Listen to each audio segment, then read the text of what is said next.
Hello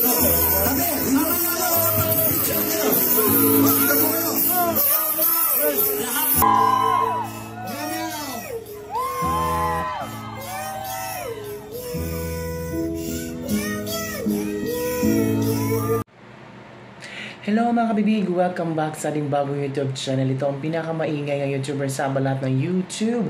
Ako si Kabibig, maglebag-lebag na ta with evidence. Naku po, grabe, mautak si Kiko Barzaga. Nakahanda na sina John Vic Remulla sa Forbes Park. Pero alam nyo ba kung ano ang ginawa ni Kiko Barzaga? Hindi nagpunta doon. Nautakan ni Kiko Barzaga si John Vic Remulla. Nakahanda na si John Vic, maraming pulis, barikada doon. Pero ang ginawa ni Kiko, alam nyo ba mga kabibig? Pumunta si Kiko sa sa Raha Sulaiman Park instead doon sa Forbes Park. Matalino talaga si Kiko kasi ayaw niyang disturbuhin ang mga private property yan eh. Pwede ka naman kasuhan kung susugod ka doon eh. So, ang ginawa ni Kiko, alam naman niya na posibleng there will be charges against him kung mangyayari iyon. Pumunta siya sa Raha Sulaiman Park kung saan nandun ang anti-Marcos rally. Nako! Nadala sila sa mga pauto ni Kiko Barzaga. Sabi ng ilang netizen, talagang halata kabibig na pinoprotektahan ng gobyerno sina Martin Romualdez at Zaldico kasi sa ang post ni Kiko Barzaga, sugurin natin ang bahay ni Zaldico at Martin Romualdez sa Forbes Park. Agad-agad ang daming pulis nagpunta doon, naghigpit ng security. Pero hindi naisip na ng John Vic, no? There's a possibility na hindi pupunta si Kiko doon kasi private property yun eh. Pwedeng kasuhan si Kiko eh. Ang ginawa ni Kiko, post si Kiko Barzaga, pang pagalit, pang panakot ni Kiko Barzaga. Eto ngayon, nautakan si John Vic Remulla, nautakan sila ni Kiko Barzaga. Nautakan si Zaldico, si Martin Romualdez, nagmukhang tanga si BBM. Eto ang mga video kabibig na kung saan naghiyawan ang mga tao sa pagdating ni Congressman Miao Kiko Barzaga. Nako, trending naman si Kiko Barzaga. Baka sabihin na naman ng mga Unipink na takot lang si Kiko. Hanggang ganyan lang talaga ang style ni Kiko. Gagamitin niya ang mga tao para makakuha ng simpatya. Gagaguhin niya ang mga tao. Depende na sa inyo kung ano ang reaction. Pautakay na to. Utak ang gamitin. Strategy. Strategized move ang ginawa ni Kiko. Diba? Watch this video. Ang pusa, wala sa Forbes Park. Nandito sa Forbes Park. Nandito na ang ating idolo, Congressman Kiko Barzaga.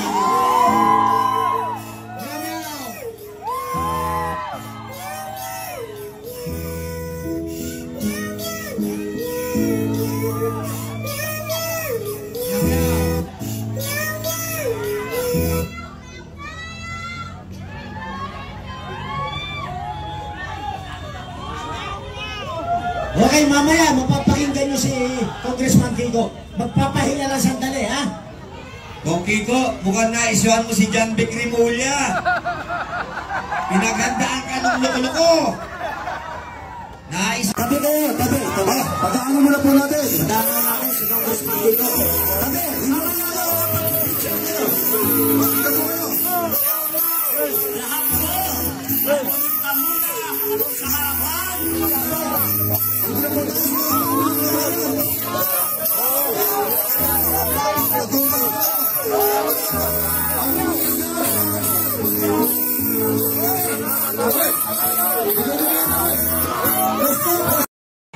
Negosyante natin, kakampi natin mga negosyante. Hayaan natin yung negosyante magpangaba kay BBM. Arnaiz! Petro Arnaiz! Let's go! Petro Arnaiz! Kung tayo mag-uwi ito, kasama na rin si Congressman Arsana. Again, Petro Arnaiz po ha! Kita-kita ito!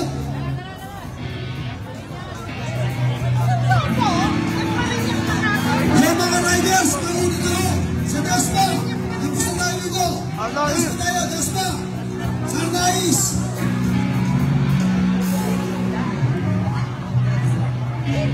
Ano?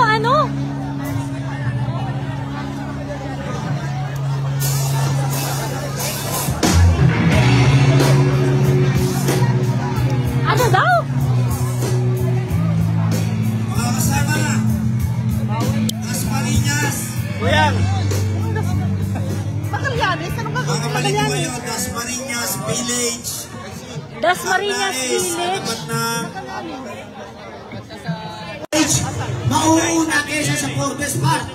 Dasmariñas Village, Ayala, Arnaiz. Dasmariñas Village, Arnaiz. Pulos pares tayo sa may Petro. Yung mga kasama natin na nasa Forbes Park na, mababa sila ng Dasmariñas Village. Dito sa may Arnaiz entrance, Arnaiz, Ayala. Ay, hello. May Petro. Tapusin natin laban rin din. Thank you, Ray. Teka. Oo. Oo.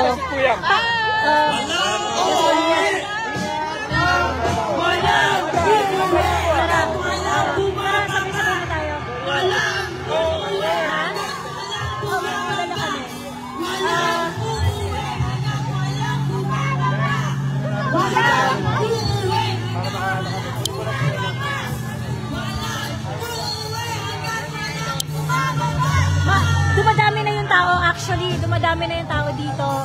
Nagyaya si Kong Miao, Dasmariñas, Arnaiz, Dasmariñas Village, Arnaiz sa may Petron. Dasmariñas Village, Arnaiz sa may Petron. Doon daw magkita-kita. Dasmariñas Village, Arnaiz, Petron. EDSA.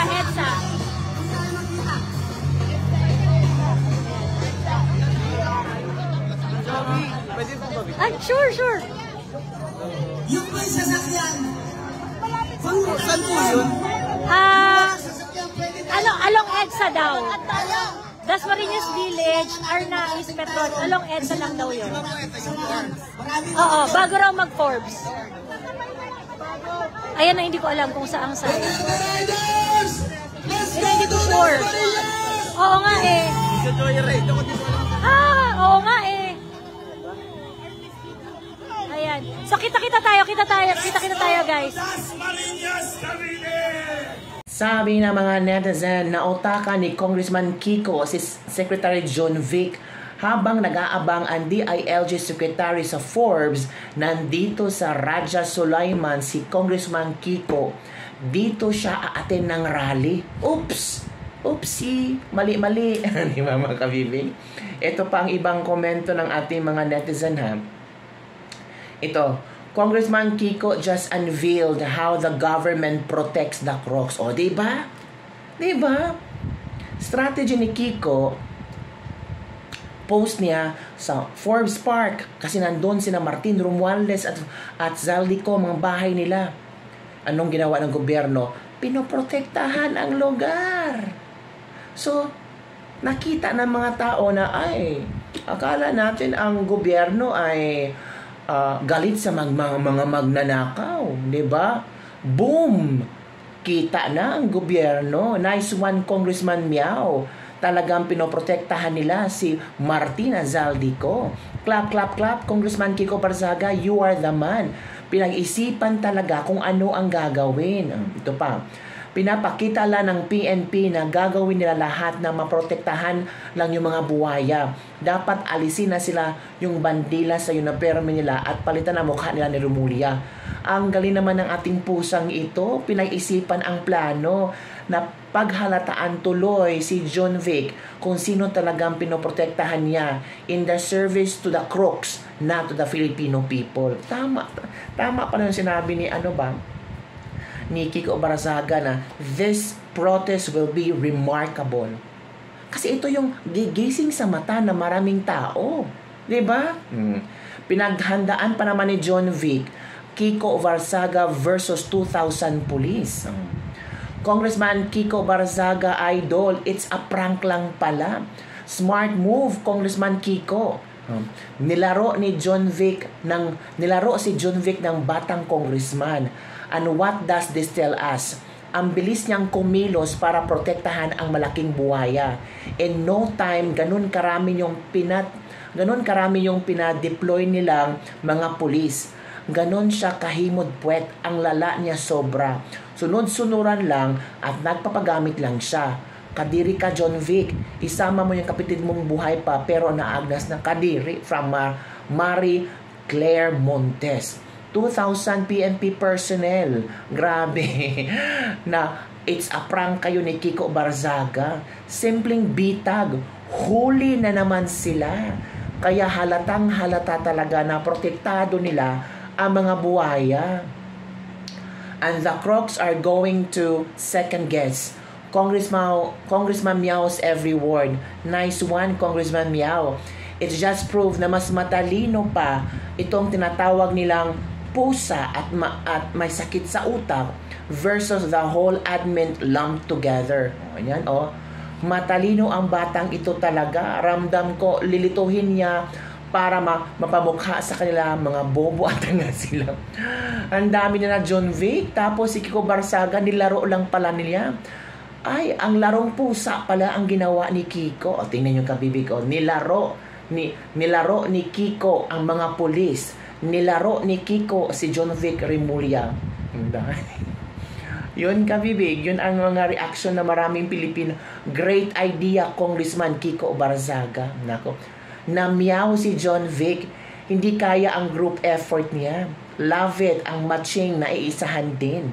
Mabuhay ka, Congressman Kiko Barzaga. Your name be remembered now. Saludo, Congressman Kiko Barzaga. O, tingnan ka, bibig. Na-appreciate ng mga tao ang ginawa ni Kiko Barzaga kasi the people now therefore conclude na proprotektahan talaga ng gobyerno sina Martin at Zaldico. O na, nakaka-insulto to. Ngayon, alam na natin kung saan ang loyalty ng DILG para sa mga lumaki sa Crocodile Farm. Nako, yan na kabibig. Yan na. Now, sino talaga may sayad o tanga? Nabudol sila ni Kiko. In-expose tuloy ni Kiko si John Vic, ang security guard ng mga Crocs. Nako, ito mga komento ng mga tao kabibig binasa. Sabi, hindi daw nila pinag-aaksayahan ng panahon si Kiko Barzaga dahil may saltik daw. Bakit maaga pa lang nandun na ang pulis sa Forbes Park as early as 9 a.m.? Diba tama? Matalino daw ang matching na iisahan pa rin. Kulang yung efforts nila. Diba? Ganon kagaling magplano si Kiko Barzaga. So ano ang yung opinion dito mga kabibig? Comment down below. Napahanga ba kayo sa strategy, sa plano ni Kiko Barzaga? Alam nyo kabibig kung ano ang latest post ni Congressman Kiko Barzaga ngayon? Ito ang latest post niya kabibig ha. Talagang I don't know kung speech pa ba siya. Ang latest post ni Congressman Kiko Barzaga kabibig so far, yun natin kabibig ha. Parang sinabi ni Congressman Kiko Barzaga na dahil sa traffic, i-adjust natin ng 11 p.m. yung due to traffic, the protests have been moved to 11 p.m. So, doon pa lang kabibig nyo, di ba ang dami nagsabi, bakit 10 p.m.? Bakit sobrang gabi? Pero yung iba, deadma lang, kasi ganon baka ganon ang gusto ni Kiko Barzaga, dinedma lang yung oras. Pero later on, now we realize kung bakit 10 p.m. ang schedule ng protest rally ni Kiko Barzaga. Ngayon, in-adjust niya ng 11 p.m. Sino pa bang gusto magrally ng 11 p.m.? Di ba wala? Ay, nako. Yung kabibig, don't forget to like, subscribe, and share this video. Galing ni Kiko, ha? Pinag-isipan talaga. Eba ka talaga. Ebang-eba ka talaga, Kiko. Ikaw na. Ang dami mong binuksan ngayon, ha? Ang daming ngayong napaghalataan, ang daming nabulgar, ang daming nabuking, at alam na ng tao kung saan ang loyalty ng mga pulis. Ganun ba kabibig? Comment down below. Don't forget to like, subscribe, and share this video. Bye everyone! See you next time!